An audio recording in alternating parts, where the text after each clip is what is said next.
একটা মোটা মিষ্টি কমলা রঙের বিড়াল একটি ছোট আরামদায়ক গ্রামের ঘরে ঘুম থেকে উঠছে, হাই দিচ্ছে আর শরীর টানছে, মুখে খুব ক্ষুধার ভাব, জানালা দিয়ে সকালের রোদ ঢুকছে। একটা মজার মোটা বিড়াল দুই পায়ে হেঁটে যাচ্ছে, হাতে ছোট কাপড়ের ব্যাগ, চারপাশে ফল, মাছ আর সবজি ভর্তি গ্রামের বাজার। একটা হাসি খুশি মোটা বিড়াল দোকানের সামনে দাঁড়িয়ে আছে, এক দয়ালু দোকানদারের কাছ থেকে মাছ, দুধ আর চাল কিনছে। একটা সুন্দর মোটা বিড়াল ছোট একটা রান্নাঘরে এপ্রন পরে রান্না করছে, চুলায় হাঁড়ি নেড়ে দিচ্ছে, পাশে মাছ ভাজা হচ্ছে আর দুধ ফুটছে। কয়েকটা খুশি বিড়াল টেবিল ঘিরে বসে আছে, টেবিলে নানা রকম সুস্বাদু খাবার সাজানো, আর গর্বিত মোটা রাঁধুনি বিড়াল হাসি মুখে। আশেপাশে বিড়ালরা হাততালি দিচ্ছে, পেছনে ব্যানারে লেখা গ্রামের সেরা রাঁধুনি। ভিডিওটা ভালো লাগলে লাইক দিয়ে সাবস্ক্রাইব করে পাশেই থাকবেন। ধন্যবাদ। ভিডিওটা ভালো লাগলে লাইক করতে ভুলবেন না। রাহিম নামের এক ছেলে সব সময় খেলাধুলায় মগ্ন থাকে, ক্লাসে মনোযোগ দেয় না, হোমওয়ার্কও করে না। সবাই ভালো নম্বর পেলেও রাহিম ফেল করে যায়। সে মন খারাপ করে বসে থাকে। রাহিম এবার মন দিয়ে পড়াশোনা শুরু করে, প্রতিদিন সময়মতো উঠে হোমওয়ার্ক করে। রাহিম এবার ক্লাসে প্রথম হয়, সবাই হাততালি দেয়, শিক্ষক হাসি মুখে প্রশংসা করে। পরিশ্রম করলে সফলতা একদিন আসবেই। এমন সব সুন্দর সুন্দর ভিডিও পেতে চ্যানেলটাকে সাবস্ক্রাইব করুন। একটা সময়ের কথা, এক সবুজে ঘেরা জঙ্গলে থাকত এক কিউট টিয়া পাখি, নাম তার টিকু। টিকু সারাদিন কিটিক টিক কিচ কিচ কি করে গান গাইত আর ফুল থেকে ফুলে উড়ে বেড়াত জঙ্গলে। একদিন দুপুরবেলা টিকু একটা গাছের ডালে বসে ফল খাচ্ছিল।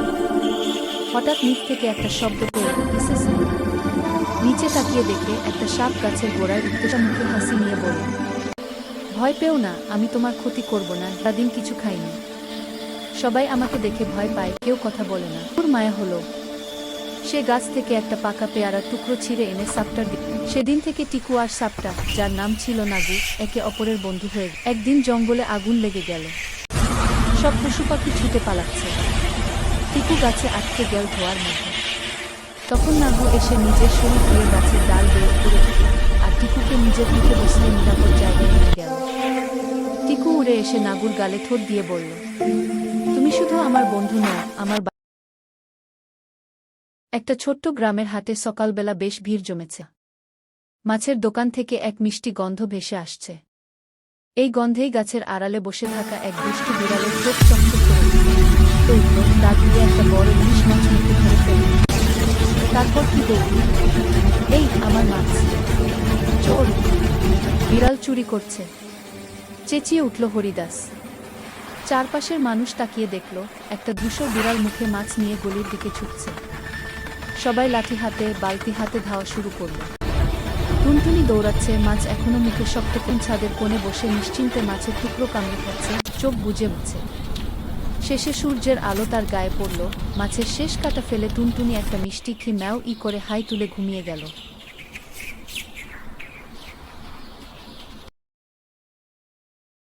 এক ছোট্ট গ্রামের এক কোণে থাকত এক দয়ালু বুড়ি।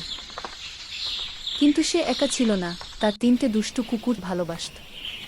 সকালে সে তিনজনকে ভাত মিশিয়ে খাওয়াত, দুপুরে কুয়োর জল এনে স্নান করা, আর রাতে তাদের কোলে শুইয়ে গান গাইত। রাঙাবাঙাবুতুরে ঘুমো এবার ঘরে। একদিন কি হল জানিস? গ্রামে একটা চোর এল। সবাই ঘুমিয়ে আছে, কিন্তু কুকুর তিনটা তেল তেল কিছু একটা গন্ধ। বুড়ি বুঝে গেল চোর এসেছে।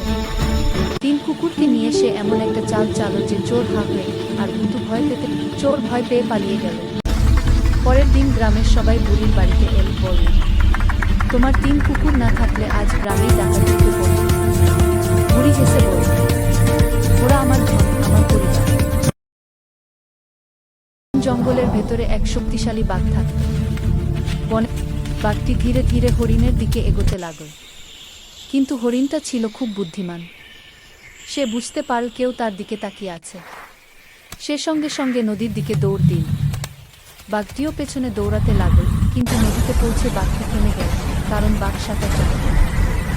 হরিণটি নদীর ওপারে গিয়ে দাঁড়িয়ে হাসতে হাসতে বলল, শক্তি থাকলেই হয় না, বুদ্ধিও থাকা দরকার। বাঘটি তখন বুঝল, শুধু শক্তিতে সব কিছু জেতা যায় না, বুদ্ধি ও ধৈর্য থাকলে তবেই আসল জেতা হয়। শিক্ষা, শুধু শক্তি নয়, বুদ্ধি ও ধৈর্য জীবনের বড় সম্পদ। এক ছিল ছোট্ট একটা বন। সেখানে থাকতো এক দুষ্টু বিড়াল। বিকেলে হঠাৎ বনে আগুন লেগে গেল। সব প্রাণী পালাতে শুরু করল। টুকুর ভয়ে বাঁচল। মিনি তার পিঠে টুকুরকে তুলে নিয়ে গাছে উঠে গেল। উঁচু ডালে বসে পড়তে শুরু করেছে। আগুন নিভে যাচ্ছে। মিনি হাসল আর বলল, বন্ধুত্ব মানে একে অপরকে সাহায্য করা, ভয় নয়। সেদিন থেকে তারা দুইজন বনের সবচেয়ে ভালো বন্ধু হয়ে গেল। প্রতিদিন সকালে একসাথে খেলত, ফল। একটা সময়ের কথা, এক গ্রামে এক রাখাল ছেলে ছিল। প্রতিদিন সে গ্রামের ভেড়াগুলো নিয়ে পাহাড়ের ঢালে চড়ে বেড়াতে যেত। ছেলেটি খুব দুষ্টু ছিল। কাজের ফাঁকে সে প্রায় মজা করার জন্য নানা দুষ্টুমি করত। একদিন দুপুরে রোদের তাপে সবাই যখন সে চিৎকার করে উঠল, বাঁচাও, বাঘ এসেছে, বাঘ এসেছে। গ্রামের লোকেরা রেগে গেল, কিন্তু কিছু না বলে ফিরে গেল। কিছুদিন পর সত্যি সত্যি একদিন বনে এক ভয়ঙ্কর বাঘ এলো। রাখাল ছেলে ভয় পেয়ে চিৎকার করে উঠল, বাঁচাও, বাঘ এসেছে, এবার সত্যি এসেছে যে। কিন্তু কেউ আর তার কথা বিশ্বাস করল না। কেউ এল না সাহায্য করতে।